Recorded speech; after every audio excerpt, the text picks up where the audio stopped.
यहोवा का संदूक पलिश्तियों के देश में 7 महीने तक रहा। तब पलिश्तियों ने याजक और भावी कहने वालों को बुलवाकर पूछा, यहोवा के संदूक से हम क्या करें? हमें बताओ कि क्या प्रायश्चित देकर हम उसे उसके स्थान पर भेजें? वे बोले, यदि तुम इज़राइलियों के देवताओं को संदूक वहां भेजो तो उसे वैसे ही ना भेजना, उसकी हानि भरने के लिए अवश्य ही दोष बलि देना, तब तुम चंगे हो जाओगे और तुम जान लोगे कि उसका हाथ तुम पर ऐसे क्यों नहीं उठाया गया। उन्होंने पूछा, हम उसकी हानि भरने के लिए कौन सा दोष बलि दें? वे बोले, पलिश्ती सरदारों की गिनती के अनुसार सोने की 5 गिलगिटियां और सोने के 5 चूहे, क्योंकि तुम सब और तुम्हारे सरदार दोनों एक ही रोग से ग्रसित हो, तो तुम अपनी गिलटियों और अपने देश के नष्ट करने वाले चूहों की भी मूर्तें बनवाकर इज़राइल के देवता की महिमा मानो। संभव है कि वह अपना हाथ तुम पर से और तुम्हारे देवताओं और देश पर से उठा ले। तुम अपने मन क्यों ऐसे हटीले करते हो, जैसे मिस्री और फिरौन ने अपने मन हटीले कर दिए थे। तब उसने उनके मध्य में अचंभित काम किए। तब क्या उन्होंने उन लोगों को जाने ना दिया और क्या वे चले ना गए? इसलिए अब तुम एक नई गाड़ी बनाओ और ऐसी 2 दुधार गाय लो जो जुएं तले ना आई हो, और उन गायों को उस गाड़ी में जोत कर उनके बच्चों को उनके पास से लेकर घर को लौटा दो। तब यहोवा का संदूक लेकर उस गाड़ी पर रख दो और सोने की जो वस्तुएं तुम उनकी हानि भरने के लिए दोष बलि की रीति से दोगे, उन्हें दूसरे संदूक में रख के उसके पास रख दो।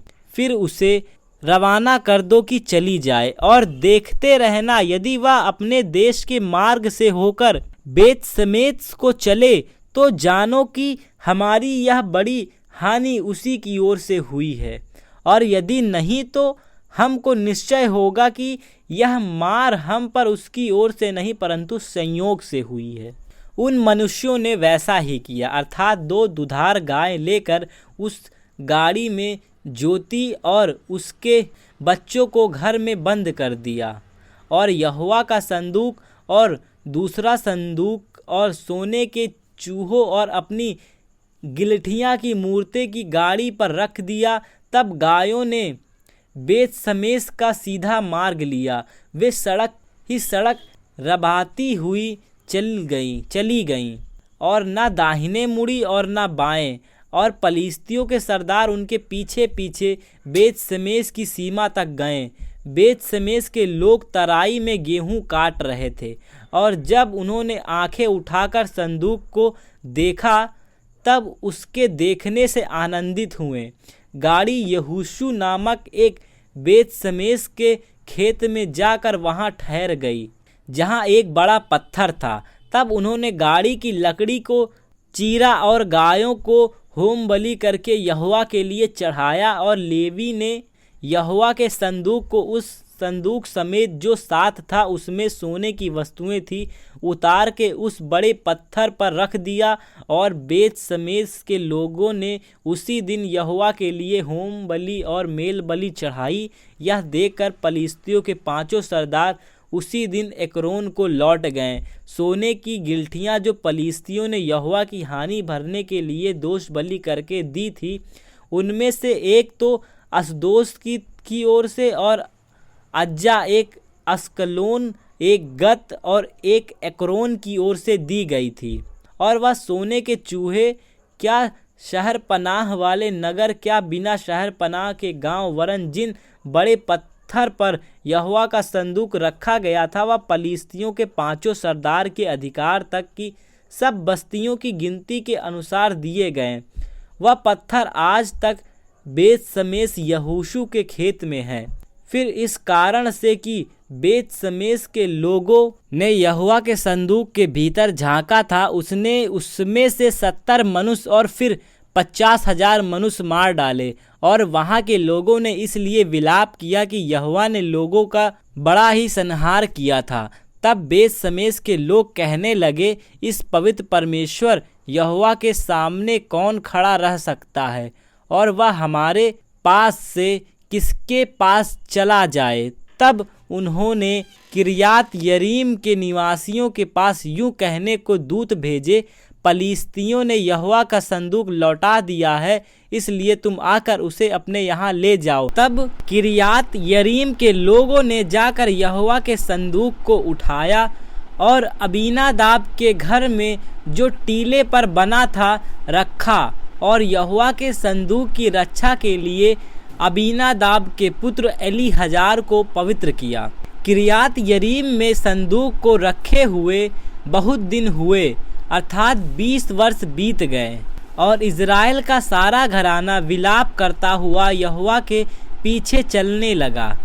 तब शमूएल ने इज़राइल के सारे घराने से कहा, यदि तुम अपने पूर्ण मन से यहोवा की ओर फिरे हो तो पराए देवताओं और अस्तोरेत देवियों को अपने बीच में से दूर करो, और यहोवा की ओर अपना मन लगाकर केवल उसी की उपासना करो, तब वह तुम्हें पलिश्तियों के हाथ से छुड़ाएगा। तब इज़राइलियों ने बाल देवताओं और अस्तोरेत देवियों को दूर किया और केवल यहोवा की उपासना करने लगे। फिर शमूएल ने कहा, सब इज़राइलियों को मिस्पा में इकट्ठा करो, और तुम्हारे लिए यहोवा से प्रार्थना करूँगा। तब वे मिस्पा में इकट्ठा हुए और जल भर के यहोवा के सामने उंडेल दिया, और वह उस दिन उपवास किया, और वहाँ कहने लगे, हमने यहोवा के विरुद्ध पाप किया है। और शमूएल ने मिस्पा में इज़राइलियों का न्याय किया। तब पलिश्तियों ने सुना कि इज़राइली मिस्पा में इकट्ठा हुए हैं। तब उनके सरदारों ने इज़राइलियों पर चढ़ाई की। यह सुनकर इज़राइली पलिश्तियों से भयभीत हुए, और इज़राइलियों ने शमूएल से कहा, हमारे लिए हमारे परमेश्वर यहोवा की दुहाई देना ना छोड़, जिससे वह हमको पलिश्तियों के हाथ से बचाए। तब शमूएल ने एक दूध पीता हुआ मेमना ले संवर्ग होम बलि करके यहोवा को चढ़ाया, और शमूएल ने इज़राइलियों के लिए यहोवा की दुहाई दी, और यहोवा ने उनकी सुन ली। और जिस समय शमूएल होम बलि को चढ़ा रहा था, उस समय पलिश्ती इज़राइलियों के संग युद्ध करने के लिए निकट आ गए। तब उसी दिन यहोवा ने पलिश्तियों के ऊपर बादल के बड़े कड़क के साथ गरज कर उन्हें घबरवा दिया, और वे इज़राइलियों से हार गए। तब इज़राइली पुरुष ने मिस्पा से निकलकर पलिश्तियों को खदेड़ा और उन्हें बेतकर के नीचे तक मारते चले गए। तब शमूएल ने एक पत्थर लेकर मिस्पा और शेन के बीच में खड़ा किया, और यह कहकर उसका नाम एबेनेजेर रखा, यहाँ तक यहोवा ने हमारी सहायता की है।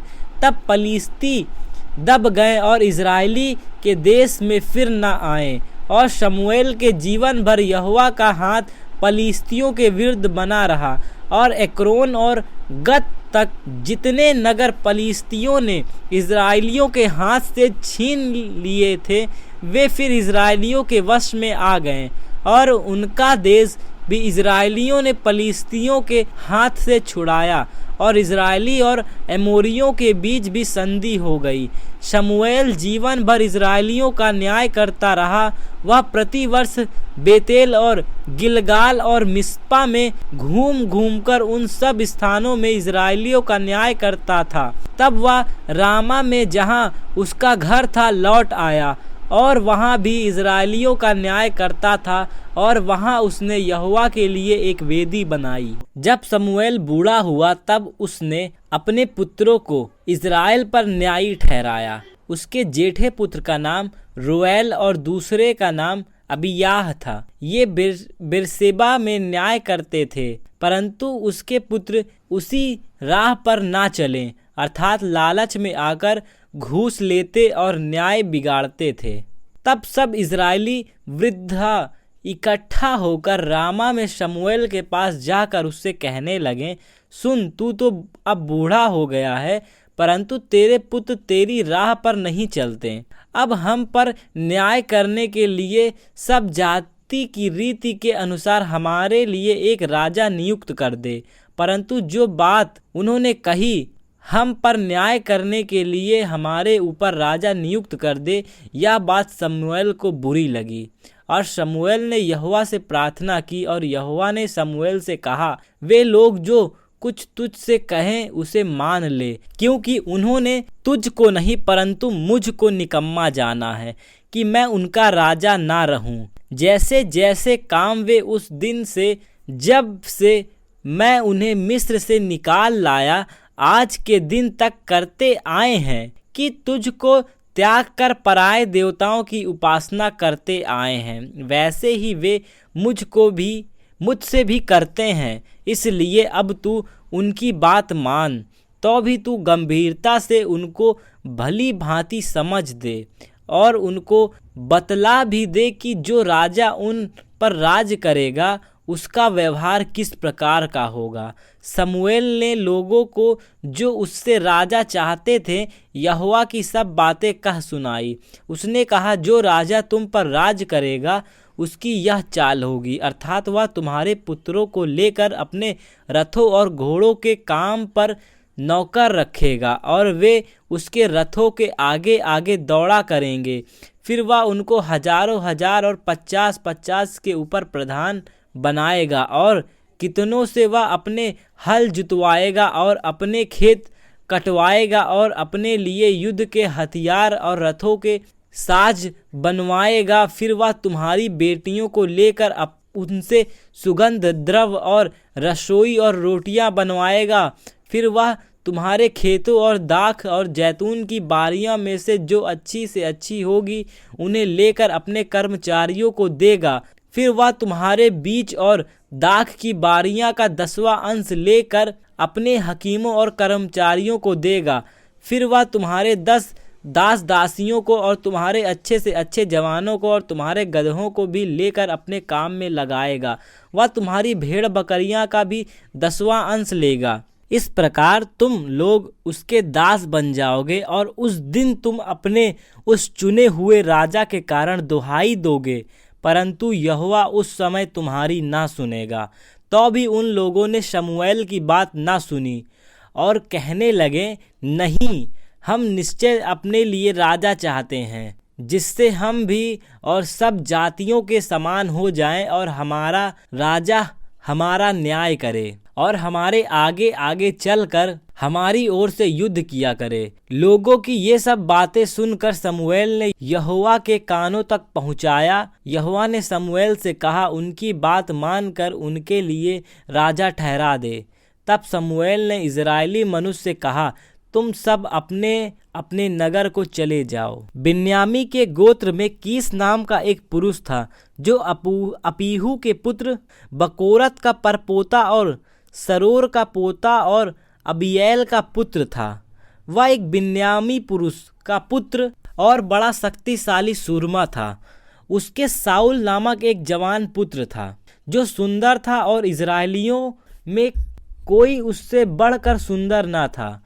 वह इतना लंबा था कि दूसरे लोग उसके कंधे ही तक आते थे। जब साउल के पिता कीस की गदहियां खो गईं, तब कीस ने अपने पुत्र साउल से कहा, एक सेवक को अपने साथ ले जा और गदहियों को ढूंढ ला। तब वह अप्रैम के पहाड़ी देश में सलीशा देश से होते हुए गया, परंतु उन्हें न पाया। तब वे सलीम नामक देश भी होकर गए और वहां भी न पाया। फिर बिन्यामी के देश में परंतु गदहियां न मिली। जब वे शूफ नामक देश में आए, तब शाऊल ने अपने साथ के सेवक से कहा, आ हम लौट चलें, ऐसा ना हो कि मेरा पिता गदहियों की चिंता छोड़कर हमारी चिंता करने लगे।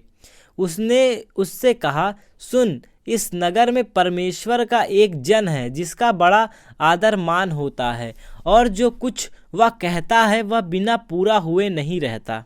अब हम उधर चलें, संभव है वह हमको हमारा मार्ग बताए कि किधर जाएं। शाऊल ने सेवक से कहा, सुन, यदि हम उस पुरुष के पास चलें तो उसके लिए क्या ले चलें? देख, हमारी थैलियां में की रोटी चुक गई हैं और भेंट के योग कोई वस्तु है ही नहीं जो हम परमेश्वर के उस जन को दें। हमारे पास क्या है? सेवक ने फिर शाऊल से कहा, मेरे पास तो 1 शकेल चांदी की चौथाई है, वह मैं परमेश्वर के जन को दूंगा कि वह हमको बताए कि किधर जाएं। पूर्व काल में तो इज़राइल में जब कोई परमेश्वर से प्रश्न करने जाता तब ऐसा ही करता था। चलो हम दर्शी के पास चलें, क्योंकि जो आजकल नबी कहलाता है वह पूर्व काल में दर्शी कहलाता था। तब शाऊल ने अपने सेवक से कहा, तूने भला कहा, हम चलें। अतः वे उस नगर को चले जहाँ परमेश्वर का जन था। उस नगर की चढ़ाई पर चढ़ते समय उन्हें कई एक लड़कियां मिली जो पानी भरने को निकली थी। उन्होंने उनसे पूछा, क्या दर्शी यहाँ है?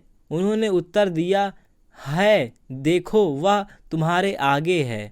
अब फुर्ती करो, आज ऊंचे स्थान पर लोगों का यज्ञ है, इसलिए वह आज नगर में आया हुआ है। जो ही तुम नगर में पहुँचो त्यों वह तुमको ऊंचे स्थान पर खाना खाने को जाने से पहले मिलेगा, क्योंकि जब तक वह न पहुँचे तब तक लोग भोजन ना करेंगे। इसलिए ना यज्ञ के विषय में वही धन्यवाद करता, तब उसके बाद ही आमंत्रित लोग भोजन करते हैं। इसलिए तुम अभी चढ़ जाओ, इसी समय वह तुम्हें मिलेगा। वे नगर में चढ़ गए और ज्यों ही नगर के भीतर पहुँचे त्यों ही शमूएल ऊंचे स्थान पर चढ़ने के विचार से उनके सामने आ रहा था। शाऊल के आने से 1 दिन पहले यहोवा ने शमूएल को यह चिता रखा था, कल इसी समय तेरे पास एक बिन्यामी देश के एक पुरुष को भेजूंगा, उसी को तू मेरी इज़राइली प्रजा के ऊपर प्रधान होने के लिए अभिषेक करना, और वह मेरी प्रजा को पलिश्तियों के हाथ से छुड़ाएगा, क्योंकि मैंने अपनी प्रजा पर कृपा दृष्टि की है, इसलिए कि उनकी चिल्लाहट मेरे पास पहुंची है। फिर जब शमूएल को शाऊल दिखाई पड़ा तब यहोवा ने उससे कहा, जिस पुरुष की चर्चा मैंने तुझसे की थी वह यही है, मेरी प्रजा पर यही अधिकार करेगा। तब शाऊल फाटक में शमूएल के निकट जाकर कहने लगा, मुझे बता कि दर्शी का घर कहाँ है? उसने कहा, दर्शी तो मैं हूँ, मेरे आगे ऊंचे स्थान पर चढ़ जा, क्योंकि आज के दिन तुम मेरे साथ भोजन खाओगे, और सवेरे जो कुछ तेरे मन में हो वह सब कुछ मैं तुझे बताकर विदा करूँगा। और तेरी गदहियों जो 3 दिन हुए खो गई थी, उनकी कुछ भी चिंता ना कर, क्योंकि वे मिल गई हैं। इस्राएल में जो कुछ मन भाऊ है वह किसका है? क्या वह तेरा और तेरे पिता के सारे घराने का नहीं? शाऊल ने उत्तर दिया, क्या बिन्यामी अर्थात सब इज़राइली गोत्रों में से छोटे गोत्र का नहीं हूँ? और क्या मेरा कुल बिन्यामी के गोत्र के सारे कुलों में से छोटा नहीं? इसलिए तू मुझसे ऐसी बातें क्यों कहता है? तब शमूएल ने शाऊल और उसके सेवक को कोठरी में पहुंचाकर आमंत्रित लोगों, जो लगभग 30 जन थे, उनके साथ मुख्य स्थान पर बैठा दिया। फिर शमूएल ने रसोइयों से कहा, जो टुकड़ा मैंने तुझे देकर अपने पास रख छोड़ने को कहा था उसे ले आ। तो रसोइयों ने जांग को मांस समेत उठाकर शाऊल के आगे धर दिया। तब शमूएल ने कहा, जो रखा गया था उसे देख और अपने सामने रख के खा, क्योंकि वह तेरे लिए इसी नियत समय तक जिसकी चर्चा करके मैंने लोगों को न्योता दिया रखा हुआ है। शाऊल ने उस दिन शमूएल के साथ भोजन किया। तब वे ऊंचे स्थान से उतर कर नगर में आए। उसने घर की छत पर शाऊल से बातें की। सवेरे वे लड़के तड़के उठे और पौ फटते फटते शमूएल ने शाऊल को छत पर बुलाकर कहा, उठ, मैं तुझको विदा करूँगा। तब शाऊल उठा और वह और शमूएल दोनों बाहर निकल गए और नगर के सिरे की उतराई पर चलते चलते शमूएल ने शाऊल से कहा, अपने सेवक को हमसे आगे बढ़ने की आज्ञा दे। वह आगे बढ़ गया, परंतु तू अभी खड़ा रहे कि मैं तुझे परमेश्वर का वचन सुनाऊं। तब शमूएल एक कुप्पी तेल लेकर उसके सिर पर उंडेला और उसे चूम कर कहा, क्या इसका कारण यह है कि यहोवा ने अपने निज भाग के ऊपर प्रधान होने को तेरा अभिषेक किया है? आज जब तू मेरे पास से चला जाएगा, तब राएल की कब्र के पास जो बिन्यामी के देश की सीमा पर सिलरह में है, 2 जन तुझे मिलेंगे और कहेंगे, जिन गदहियों को तू ढूंढने गया था वे मिल गई हैं। और सुन, तेरा पिता गदहियों की चिंता छोड़कर तुम्हारे कारण कुढ़ता हुआ कहता है कि मैं अपने पुत्र के लिए क्या करूं। फिर वहां से आगे बढ़कर जब तू ताबोर के बांज वृक्ष के पास पहुंचेगा, तब वह 3 जन परमेश्वर के पास बेतेल को जाते हुए तुझे मिलेंगे, जिनमें से एक तो बकरी के 3 बच्चे और दूसरा 3 रोटी और तीसरा एक कुप्पा दाख मधु लिए हुए होगा। वे तेरा कुशल पूछेंगे और तुझे 2 रोटी देंगे और तू उन्हें उनके हाथ से ले लेना। तब तू परमेश्वर के पहाड़ पर पहुँचेगा जहाँ पलिश्तियों की चौकी है, और जब तू वहाँ नगर में प्रवेश करे, तब नबी का एक दल ऊंचे स्थान से उतरता हुआ तुझे मिलेगा और उनके आगे सितार, ढब, बांसुरी और वीणा होंगे और वे नबूवत करते होंगे। तब यहोवा का आत्मा तुझ पर बल से उतरेगा और तू उनके साथ होकर नबूवत करने लगेगा, और तू परिवर्तित होकर और ही मनुष्य हो जाएगा। और जब ये चिन्ह तुझे दिखाई पड़े, तब जो काम करने का अवसर तुझे मिले उसमें लग जाना, क्योंकि परमेश्वर तेरे संग रहेगा। और तू मुझसे पहले गिलगाल को जाना, और मैं होम बलि और मेल बलि चढ़ाने के लिए तेरे पास आऊँगा। तू 7 दिन तक एक मेरी बाट जोहते रहना। तब मैं तेरे पास पहुंचकर तुझे बताऊंगा कि तुझको क्या करना है। ज्यों ही उसने शमूएल के पास से जाने को पीठ फेरी, त्यों ही परमेश्वर ने उसके मन को परिवर्तित किया, और वे सब चिन्ह उसी पर प्रकट हुए। जब वे उधर उस पहाड़ के पास आए, तब नबियों का एक दल उनको मिला, और परमेश्वर का आत्मा उस पर बल से उतरा, और वह उसके बीच में नबूवत करने लगा। जब उन सबों ने, जो उसे पहले से जानते थे, यह देखा कि वह नबियों के बीच में नबूवत कर रहा है, तब आपस में कहने लगे, कीश के पुत्र को यह क्या हुआ? क्या शाऊल भी नबियों में का है? वहाँ के एक मनुष्य ने उत्तर दिया, भला उनका बाप कौन है? इस पर यह कहावत चलने लगी, क्या शाऊल भी नबियों का है? जब वह नबूवत कर चुका, तब ऊंचे स्थान पर चढ़ गया। तब शाऊल के चाचा ने उससे और उसके सेवक से पूछा, तुम कहाँ गए थे? उसने कहा, हम तो गदहियों को ढूंढने गए थे, और जब हमने देखा कि वे कहीं नहीं मिलती, तब शमूएल के पास गए। शाऊल के चाचा ने कहा, मुझे बतला कि शमूएल ने तुझसे क्या कहा? शमूएल ने अपने चाचा से कहा, उसने हमें निश्चय करके बताया कि गदहियाँ मिल गई हैं, परंतु जो बात शमूएल ने राज के विषय में कही थी, वह उसने उसको ना बताई। तब शमूएल के प्रजा के लोगों को मिप्पा और यहोवा के पास बुलाया। तब उसने इस्राएलियों से कहा, इस्राएल का परमेश्वर यहोवा यूँ कहता है, मैं तो इस्राएल को मिस्र देश से निकाल लाया, और तुमको मिस्रियों के हाथ से और उन सब राज्यों के हाथ से जो तुम पर अंधेर करते थे छुड़ाया है। परंतु तुमने आज अपने परमेश्वर को, जो सब विपत्तियां और कष्टों से तुम्हारा छुड़ाने वाला है, तुच्छ जाना, और उससे कहा, हम पर राजा नियुक्त कर दे। इसलिए अब तुम गोत्र गोत्र और हजार हजार करके यहोवा के सामने खड़े हो जाओ। तब शमूएल सारे इजरायली गोत्रों को समीप लाया, और चिट्ठी बिन्यामी के नाम पर निकली। तब वह बिन्यामी के गोत्र को कुल कुल करके समीप लाया, और चिट्ठी मंत्री के कुल के नाम पर निकली। फिर चिट्ठी कीश के पुत्र शाऊल के नाम पर निकली, और जब वह ढूंढा गया तब न मिला। तब उन्होंने फिर यहोवा से पूछा, क्या यह कोई और आने वाला है? यहोवा ने कहा, सुनो, वह सामान के बीच में छिपा हुआ है। तब वे दौड़कर उससे वहां से लाए और वह लोगों के बीच में खड़ा हुआ और वह कंधे से सिर तक सब लोगों से लंबा था। शमूएल ने सब लोगों से कहा, क्या तुमने यहोवा के चुने हुओं को देखा है कि वह सारे लोगों में के कोई उसके बराबर नहीं?